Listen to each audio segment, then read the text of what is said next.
Hey guys, I posted a video on January 26 about the relatively new coronavirus that started out in the Hubei province in China in the city of Wuhan. It had sickened 1,975 people and it had killed 56 others.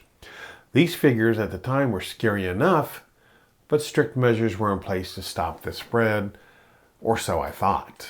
This situation has me very, very worried.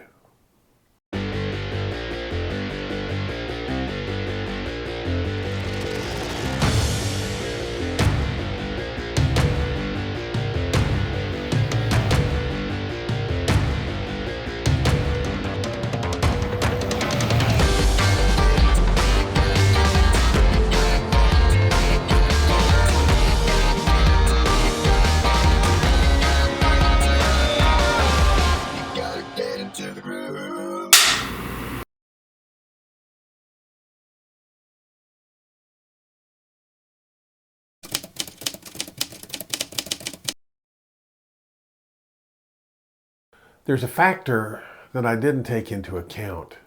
This factor is teeing this virus up to be another AIDS-type epidemic, only worse.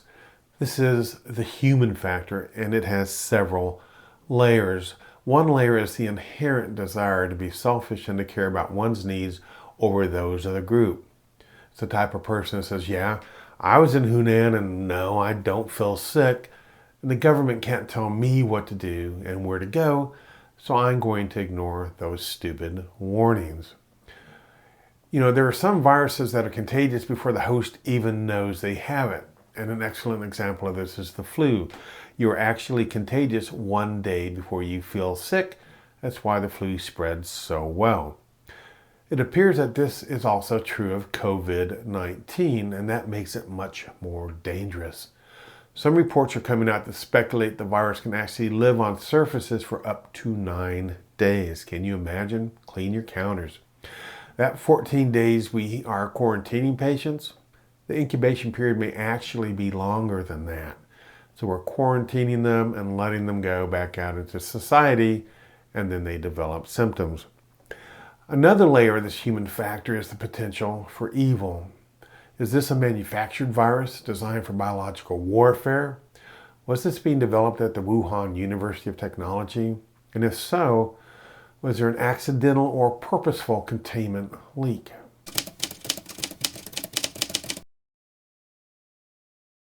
The rumors are indeed out there. One rumor that's gaining traction is that a Harvard scientist was taking money from the Chinese in the amount of around $50,000 a month to help set up a lab in Wuhan.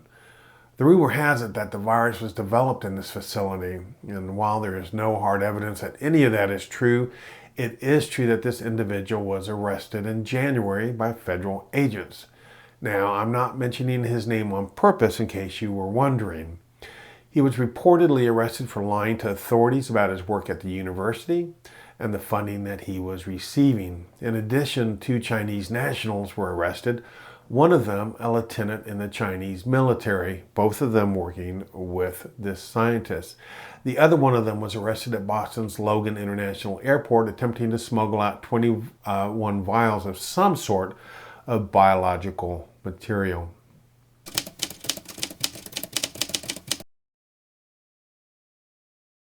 As I did some research on this, I found multiple resources that vehemently denied that this scientist or the 2 Chinese nationals had anything to do with the present crisis. However, these sources are all notoriously left-leaning propaganda mills, and this would include Snopes and the New York Times. They use phrases in bold print such as wild speculation and unfounded connections, and that hardly gives me any comfort.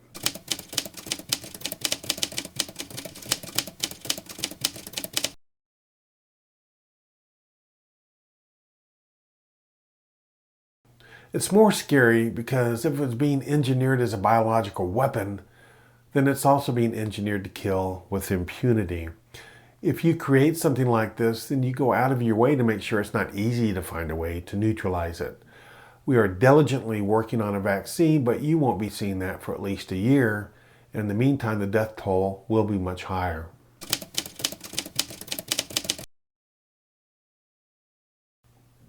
China has resisted efforts by the government of the United States and other countries to send in our top-notch professionals to help them get on top of this. They don't deal with issues that way. They are very closed, secretive, and paranoid. This leads to the natural question of what is it they're trying to hide? They may not be trying to hide anything, but more likely they just may not want anyone to get an inside track on what they've been up to. Another closed society, North Korea, is claiming they have no cases of COVID-19. Now, really? Pretty much the only country they deal with is China. An outbreak in North Korea would be absolutely devastating. They are a third world country with almost no access to good medical care. Citizens of this regime might as well expect a bullet in the back of the head and a shallow grave as they should expect any actual medical care.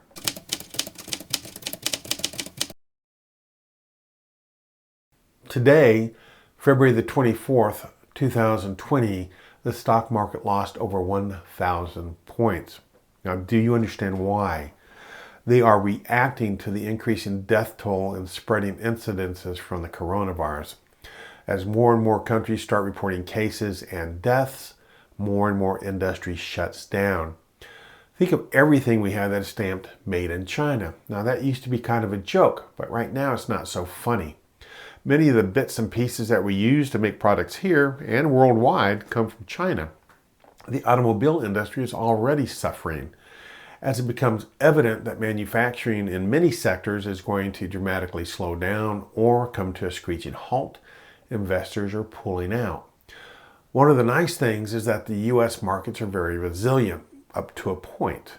They can take a hit like they did today and be close to fully recovered in a week or two.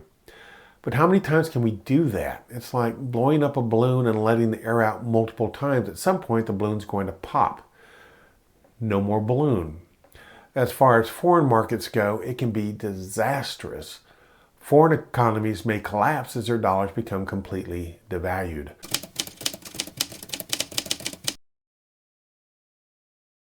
I started my nursing career in 1986, and it was a scary time because there was this highly lethal disease called AIDS.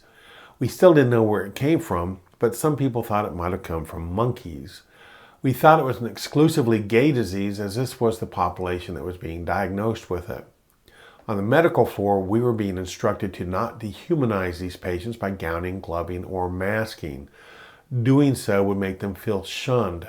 If you cleaned up their poopy butt, or you started an IV, or you cleaned up their vomit, you weren't supposed to wear gloves.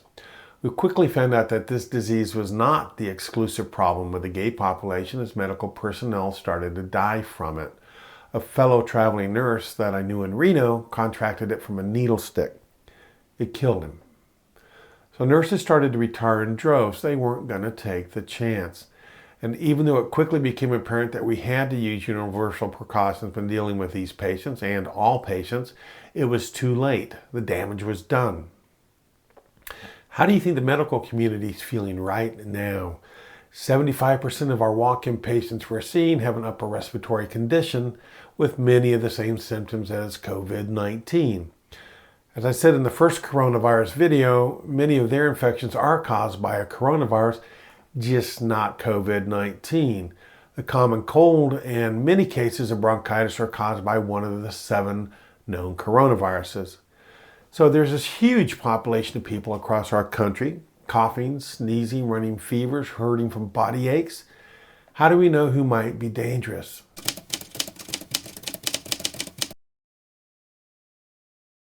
What are the new stats? Well, they're very disheartening and probably underreported, secondary to the extreme secrecy we discussed earlier. Let's go to the internet. Now, please note that this report is dated for February the 25th. Evidently, the country it's put together in is a day ahead of us. Let's take a look at the worldometers.info/coronavirus website, which has the most up-to-date and complete information I can find as far as the number of cases, deaths, and recoveries, as well as the countries that this is showing up in.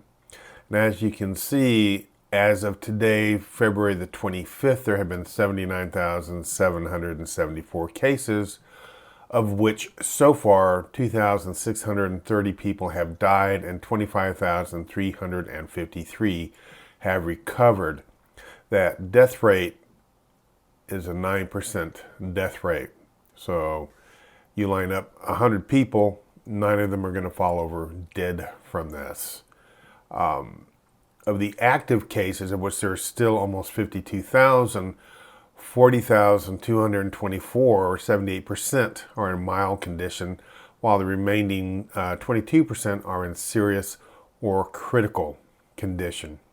Now, if you look at this on a linear scale, you can see it's rather alarming how the cases just climb straight up, as well as the deaths. If you go down a page, you can see every country, their total number of cases, deaths, recoveries, and those in serious or critical condition. And this, I think in my first video, I mentioned 6 or 7 countries. As you can see, this has gone off the scale. It's just crazy. In addition, if you want to visit this website, it goes by date as things were being reported. 18 new cases in the United States on February the 24th, 1 new case in Bahrain, 1 new case in Spain, and so forth, February 23rd and on down through. So this is a very informational website and somewhat alarming at the same time.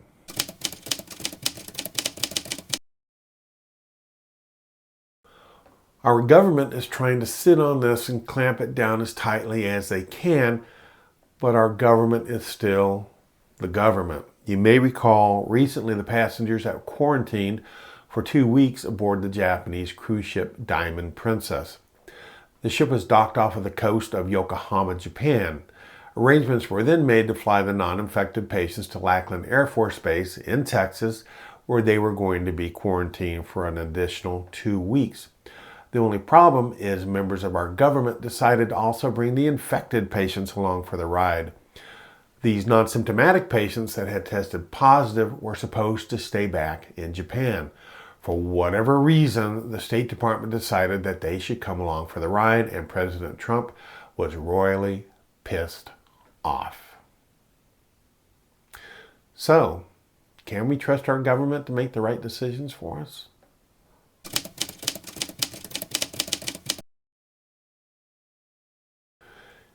Keep your chin up. The government is not solely responsible for sorting this mess out. If it were totally up to the politicians, I'd say we were screwed, royally screwed. However, we have some of the best scientists in the world, and they are working with the other best scientists across the globe.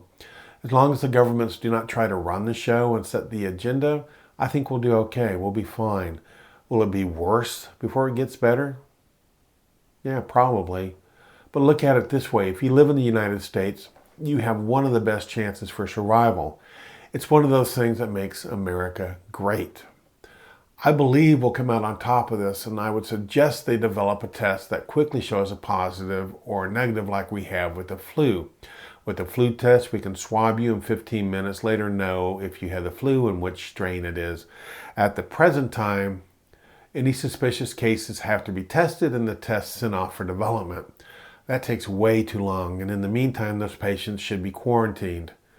Okay, well that's it. I apologize that this was somewhat of a downer video, but sometimes the facts can be a bit depressing. However, knowledge is still power, and now you are a bit more powerful. If there are any dramatic changes, I'll let you know, and if you have any questions or comments, please put them down below, and I'll get to them as quickly as I can. Thank you for watching this, especially if you watched up to this point. Please like it if you did, and sub if you would be so kind. Sharing this video would be immensely helpful to this channel, and it might help educate some other people across the internet. You have a great day.